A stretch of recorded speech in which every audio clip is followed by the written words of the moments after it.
TFC spiritual ప్రేక్షకులకు స్వాగతం. ఈ వారం రాశిఫలాలు పరిశీలిద్దాం. ముందుగా మనకి ఈ వారంలో ఉన్నటువంటి గ్రహస్థితి ఏ విధంగా ఉందంటే పంచగ్రహ కూటమి వచ్చింది. 14వ తేదీ ఫిబ్రవరి 2026 సంవత్సరం నుంచి రవి మరి కుంభరాశిలోకి వచ్చాడు. రాహువు ఆల్రెడీ అక్కడ ఉన్నాడు కుంభరాశిలో.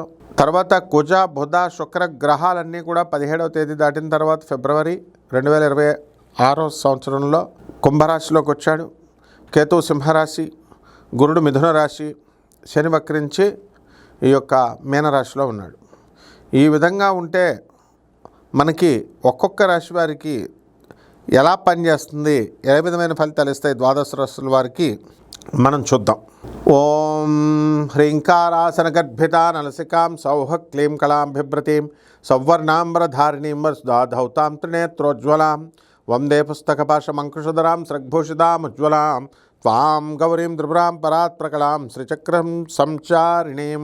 ఓం శ్రీ బెజవాడ కనకదుర్గాదేవతాయై నమః.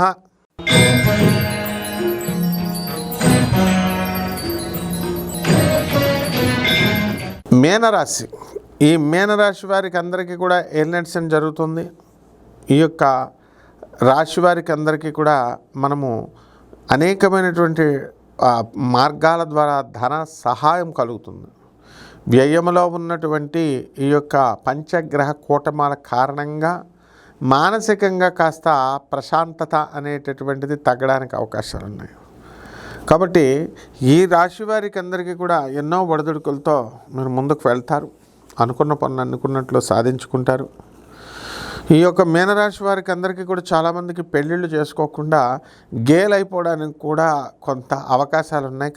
కొంతమంది తల్లిదండ్రులు పాపం ఏమండి మా పిల్లోడు గే అయిపోయాడండి, కొంచెం జాతకం చూడండి అని అనడం, ఇలాంటివన్నీ కూడా జరుగుతున్నాయి. కాబట్టి ఏలినట్స్ అని ప్రభావం వలన ఇలాంటి తల్లిదండ్రులకు అవమానాలు, లేకపోతే మీకు అవమానాలు ఇలాంటివి జరగడానికి అవకాశాలు ఉంటాయి.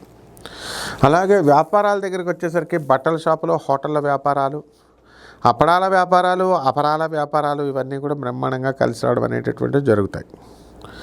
అలాగే ఈ రాశి వారికి అనేకమైనటువంటి లాభాలు కలగడానికి అవకాశాలు అధికంగా కనబడడం అనేటటువంటిది జరుగుతుంది. కాబట్టి ఈ యొక్క రాశి వారికి, మీన రాశి వారికి అందరికీ కూడా అదృష్ట సంఖ్య 3, అదృష్ట రంగు బంగారపు వర్ణము. అందువలన అందరూ కూడా మనం ఈ మీనరాశి వారికి బంగారం షాపులు నడుస్తున్నటువంటి వాళ్ళు బాగా సంపాదించడానికి అవకాశాలు అధికంగా కనబడుతున్నాయి. ఇక డాక్టర్లు, ప్లేడర్లు వీళ్ళ యొక్క స్వతంత్ర వృత్తులు చేసుకునేటటువంటి వాళ్ళ పరిస్థితి కూడా బ్రహ్మాండంగా ఇంప్రూవ్మెంట్ ఉంటుంది. ఇక పరిహారాల దగ్గరికి వచ్చేసరికి శని జపం చేసుకోవాలి, శని స్తోత్రాలు చదవాలి, శనికి కిలోంపావు నల్ల నువ్వులను, నల్లని వస్త్రాలు ఇచ్చి పేద బ్రాహ్మణులకి శనివారం 8 గంటలకి దానం చేసుకోవాలా. దశ మహావిద్యల్లో ఒకటైనటువంటి మహాకాళి అమ్మవారి హోమాన్ని మీ ఇళ్లలో చేసుకోవడం ద్వారా బ్రహ్మాండంగా కలిసి వస్తుంది. శుభమస్తు. తిరిగి వచ్చే వారం కలుద్దాం.